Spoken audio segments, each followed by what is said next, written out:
Hello everyone, welcome back to Shivam dress design. आज की video में हम आपको बताएंगे इस पैंट की कटिंग और स्टिचिंग। आपका ज़्यादा समय ना लेते हुए अब हम वीडियो को शुरू करते हैं। इस पैंट को बनाने के लिए हमने यहाँ पर 2 मीटर ब्रोकेट फैब्रिक लिया है, यानी कि हमारा ये बनारसी फैब्रिक है। इस तरीके से आप देख सकते हैं। उसके बाद अब हम इस पर मार्किंग करेंगे। मार्किंग करने के लिए हम जिस साइज़ का भी पैंट बनाना चाहते हैं उसकी हम पैंट ले लेंगे। पैंट लेने के बाद सबसे पहले अब हम इसकी लंबाई को चेक करेंगे। हमारी जो ये पैंट है उसकी लंबाई हमारी 36 रहने वाली है, यानी कि जो इसकी लेंथ है वो 36 है। उसके बाद अब हम इसकी थाई का मेज़रमेंट लेंगे। थाई का मेज़रमेंट हमारा 12 इंचज़ है। बस इन्हीं दो मेज़रमेंट के अकॉर्डिंग हम इसके ट्राउज़र की कटिंग करने वाली है। हमारा जो ये ट्राउज़र रहेगा वो पैंट प्लाजो रहेगा, यानी कि ये थोड़ा नीचे से लूज़ रहने वाला है। उसके बाद अब हम इस पर मार्किंग करेंगे। सबसे पहले तो हम इस तरीके से 2 इंच ऊपर की साइड छोड़ देंगे, जो कि हम इसकी बेल्ट को ऊपर की साइड से ही फोल्ड करने वाले हैं, क्योंकि हम इसमें अलग से कोई एक्स्ट्रा फैब्रिक अटैच नहीं करेंगे। उसके बाद हमारी जो थाई का मेज़रमेंट आया था वो 12 इंचज़ आया था, तो हमने उसमें से 2 माइनस करके यहाँ पर इस तरीके से मार्किंग कर लेनी है, यानी कि हमारी ये मार्किंग आएगी 10 इंच पर। मार्किंग करने के बाद अब हम इसकी क्रॉस लाइन की मार्किंग करेंगे। क्रॉस लाइन की मार्किंग हमने यहाँ पर इस तरीके से सभी की 12 इंचज़ पर रखनी है। रखने के बाद अब हम इसकी थाई का मेज़रमेंट लेंगे, यानी कि जो हमारी थाई का मेज़रमेंट लिया था वो हमारा 12 इंचज़ था, तो हमने इस तरीके से उसमें 1 इंच एक्स्ट्रा लेना है, यानी कि हमारा ये 13 इंच होगा। इस तरीके से हमने यहाँ पर 13 इंच पर मार्किंग कर देनी है। मार्किंग करने के बाद अब हम इसकी लंबाई की मार्किंग करेंगे। हमारी जो लंबाई थी वो 36 थी, तो हमने इस तरीके से 2 इंच ऊपर की साइड छोड़ के यहाँ पर 36 इंच पर मार्किंग कर लेनी है। मार्किंग करने के बाद हम नीचे से इसको फोल्ड करेंगे, तो हमने यहाँ पर 3 इंच उसमें एक्स्ट्रा फैब्रिक लिया है। इस तरीके से लेंथ की मार्किंग करने के बाद अब हम इसके जो सामने वाली क्रीज़ बनती है हमारी पैंट में उसकी मार्किंग करेंगे। उसकी मार्किंग करने के लिए हमने जो इसकी थाई को लिया था, यानी कि हमने इसकी थाई को कितना लिया था वो 13 इंच लिया था, तो 13 इंच को हम 2 से डिवाइड करेंगे, यानी कि उसका हाफ करेंगे, तो हमारा ये 6.5 इंच आया है। तो इस तरीके से हमने यहाँ पर 6.5 इंच पर मार्किंग करनी है। 6.5 इंच पर मार्किंग करने के बाद जितना भी हमें पैंट को नीचे से लूज़ रखना है उसके अकॉर्डिंग हम यहाँ पर दोनों साइड उतना ही मार्किंग करनी है। हमने इसको नीचे से 10 इंच रखा है, तो हमने इसके दोनों साइड पर यहाँ पर 5 इंच पर मार्किंग कर लेनी है। इस तरीके से मार्किंग करने के बाद अब हम इन निशानों को इस तरीके से आपस में मिला देंगे, इस साइड से भी और इस साइड से भी। दोनों साइड पर पैंट की मार्किंग करने के बाद अब हम इसके जो हमने यहाँ पर क्रॉस लाइन की मार्किंग की थी वहाँ पर अब हम मार्किंग करेंगे। वहाँ पर मार्किंग करने के लिए हमने इस तरीके से जो हमारी क्रॉस लाइन रहने वाली है वो 1 इंच इस तरीके से मार्किंग करेंगे। मार्किंग करने के बाद अब हम इस तरीके से कर्व शेप में मार्किंग कर देंगे। कर्व शेप में मार्किंग करने के बाद हमारे अब इसकी फ्रंट पैनल की कटिंग हो गई है, यानी कि हमारा जो ये पैंट प्लाजो है उसका जो सामने वाला पार्ट रहेगा उसकी मार्किंग हो गई है। मार्किंग करने के बाद अब हम इसी मार्किंग पर इसकी कटिंग कर लेनी है।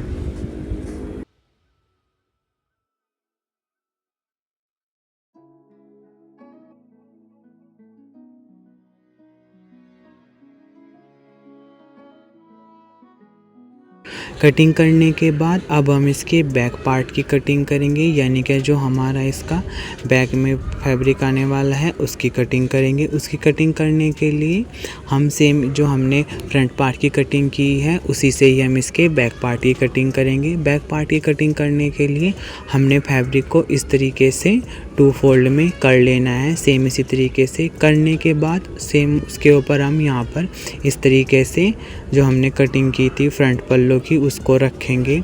रखने के बाद अब हम इसको सबसे पहले अच्छे से सेट कर लेना है। पल्लो को सेट करने के बाद अब हम इस तरीके से यहाँ पर 2 इंच एक्स्ट्रा फैब्रिक पर मार्किंग करेंगे। इस लाइन को हम स्ट्रेट कर देंगे ऊपर तक। करने के बाद अब इस साइड पर भी हम इसको 2 इंच ऊपर की साइड उठाएंगे, यहाँ पर इस तरीके से एक्स्ट्रा यहाँ पर उठाने के बाद इस लाइन को हम इस तरीके से तिरछी शेप करके ऊपर की साइड मार्किंग कर देंगे। मार्किंग करने के बाद सेम मार्किंग हमने यहाँ पर 2 इंच एक्स्ट्रा लिया था, तो यहाँ पर भी हम इसको 2 इंच एक्स्ट्रा लेंगे। यहाँ पर इस तरीके से लेने के बाद यहाँ पर हम इस तरीके से कर्व शेप दे देंगे, सेम इसी तरीके से जिस तरीके से हमने फ्रंट पार्ट में दी है। उसके बाद अब हम इसमें नीचे की साइड मार्किंग करेंगे। नीचे की साइड मार्किंग पर भी हम 2 इंच एक्स्ट्रा फैब्रिक लेंगे। सेम इसी तरीके से हमने यहाँ पर 2 इंच एक्स्ट्रा फैब्रिक की नीचे तक मार्किंग कर लेनी है, जिस साइड हमारी फिटिंग मार्किंग आएगी। बाकी हमने इसकी दूसरी साइड पर इस फैब्रिक को सेम एग्जिट काटना है, यानी कि उस साइड हमने इसको एक्स्ट्रा फैब्रिक नहीं लेना है। उसके बाद हमने जो मार्किंग की थी उस पर हम इस तरीके से अब इसकी कटिंग कर लेनी है। लेकिन हमने जो उस साइड लिया है, यानी कि हमारा जो जिस साइड हम इसकी पॉकेट अटैच करने वाले हैं उस साइड पर हमें इसमें एक्स्ट्रा फैब्रिक नहीं लेना है, बस हमें इसको फिटिंग वाली साइड पर ही एक्स्ट्रा फैब्रिक लेना है। अब हम इसकी कटिंग कर लेंगे।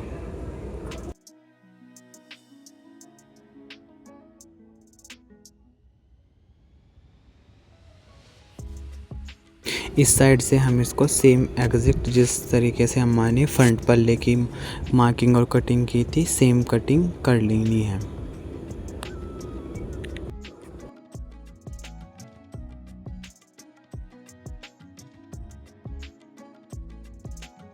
अब हमारे बैक पार्ट की भी कटिंग हो गई है। बैक पार्ट की भी कटिंग होने के बाद हमारा ये इस तरीके से दिखेगा। उसके बाद अब हम इसकी स्टिचिंग करेंगे। सबसे पहले हमने क्या करना है, इस फैब्रिक को हमने इसकी जो हमारी क्रॉस लाइन है उसको स्टिचिंग करेंगे इस तरीके से। क्रॉस लाइन को स्टिचिंग करने के बाद अब हम इसको ओपन कर लेंगे। ये हमारा बैक पार्ट रहेगा, तो इस पर हम इसको साइड में कर लेंगे और ये हमारा फ्रंट पार्ट रहेगा। फ्रंट पार्ट में हम इसके राइट साइड में पॉकेट अटैच करेंगे। पॉकेट अटैच करने के लिए हमने जो ऊपर की साइड 2 इंच एक्स्ट्रा फैब्रिक छोड़ा था उसको इस तरीके से फोल्ड करेंगे। ये हमारा 4 इंच तक आएगा। इस तरीके से 4 इंच पर मार्किंग करने के बाद नीचे की साइड हम इसमें पॉकेट अटैच करेंगे। हमारी जो पॉकेट की विड्थ है वो 12 है और लंबाई इसकी 13 है। इस तरीके से डबल फोल्ड है, तो हमने इस तरीके से इसको ओपन कर लेना है। जहाँ पर हमने मार्किंग की है हम इस पॉकेट को वहाँ पर रखेंगे। रखने के बाद अब हम इस पर इस तरीके से मार्किंग करेंगे। आप देख सकते हैं हमने यहाँ पर किस तरीके से मार्किंग की है। ये हमारी मार्किंग 5 इंच पर है, तो हमने यहाँ पर 5 इंच पर मार्किंग की है और जहाँ पर हमने ये मार्किंग की है वहाँ से हम इसको स्टिचिंग कर देंगे। आप देख सकते हैं जहाँ पर हमने मार्किंग की थी वहाँ से हमने इसको स्टिचिंग कर दिया है। स्टिचिंग करने के बाद अब हम इसको इस तरीके से कट कर लेंगे ताकि जब हम इस पॉकेट को अंदर की तरफ फोल्ड करें तो इस पर कोई झोल या गैदड़ ना बने। अब हम इसकी पॉकेट को अंदर की तरफ पलट लेंगे इस तरीके से। पलटने के बाद अब हम इसकी पॉकेट को अंदर की तरफ अच्छे से सेट कर लेना है। सेट करने के बाद जो हमारी पॉकेट है हम इसको इस तरीके से रखेंगे। रखने के बाद अब हम इसको नीचे की साइड से स्टिचिंग कर लेंगे। नीचे की साइड से स्टिचिंग करने के बाद अब हमारी ये पॉकेट इस तरीके से दिखेगी। उसके बाद अब हम इसकी पॉकेट को ऊपर की साइड पर भी इस पे एक स्टिचिंग करेंगे। करने के लिए हमने इस तरीके से जो हमारा ये फैब्रिक था इस तरीके से पहले एक बार उसको चेक कर लेना है कि हमारा जो ये फैब्रिक है ये अच्छे से सेट हो जाए। सेट होने के बाद अब यहाँ पर हम इस तरीके से एक स्टिचिंग कर देंगे ताकि ये हमारा फैब्रिक यहाँ से ऊपर की साइड उठा हुआ ना दिखे। स्टिचिंग करने के बाद अब हम जो हमारा पिछला फैब्रिक था उसको हम सामने की साइड लाएंगे। लाने के बाद अब यहाँ से इस पॉकेट को हम स्टिचिंग कर देंगे, यानी कि हम इस पर हम एक बिग स्टिचिंग लगा देंगे।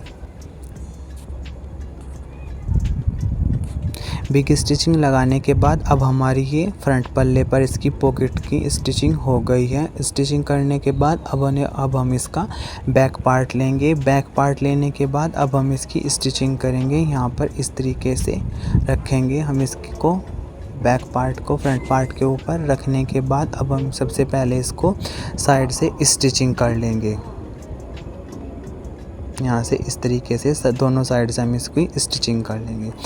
दोनों साइड से स्टिचिंग करने के बाद अब हम इसमें फिटिंग स्टिचिंग करेंगे। फिटिंग स्टिचिंग करने के लिए हमने इस तरीके से इसकी क्रोच लाइन को मिला लेना है। क्रोच लाइन को मिलाने के बाद अब हम इसकी यहाँ पर स्टिचिंग कर देंगे। फिटिंग को हमने इसको लूज़ रखा है तो हमने इसमें कोई मार्जिन नहीं लिया है, बस इसको हाफ इंच का मार्जिन रखते हुए हमने इसकी फिटिंग को स्टिचिंग कर दिया है। स्टिचिंग करने के बाद अब हम इसमें ऊपर की साइड हमने इसके 2 इंच एक्स्ट्रा छोड़ा था जो हमारी बेल्ट रहने वाली है उसके अकॉर्डिंग।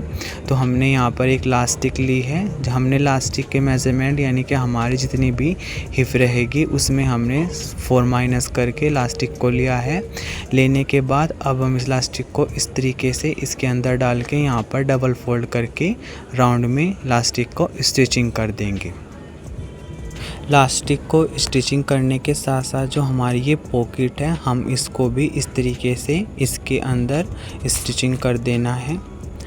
लास्टिक स्टिचिंग करने के बाद अब हमारा ये ट्राउज़र ऊपर से इस तरीके से दिखेगा।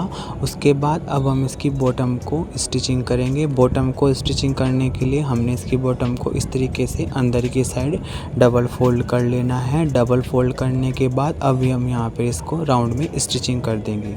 अब हमने इसकी ट्राउज़र को इस तरीके से डबल फोल्ड करके स्टिचिंग कर लिया है। अब हमारा ये पैंट प्लाजो बन के रेडी हो गया है, जिसका फाइनल लुक आप पहले ही देख चुके हैं। बाकी ये वीडियो आपको कैसा लगा लाइक और कमेंट करके ज़रूर बताइएगा। अब हम मिलते हैं नेक्स्ट वीडियो में एक अलग टॉपिक के साथ। तब तक के लिए गुड बाय फ्रेंड।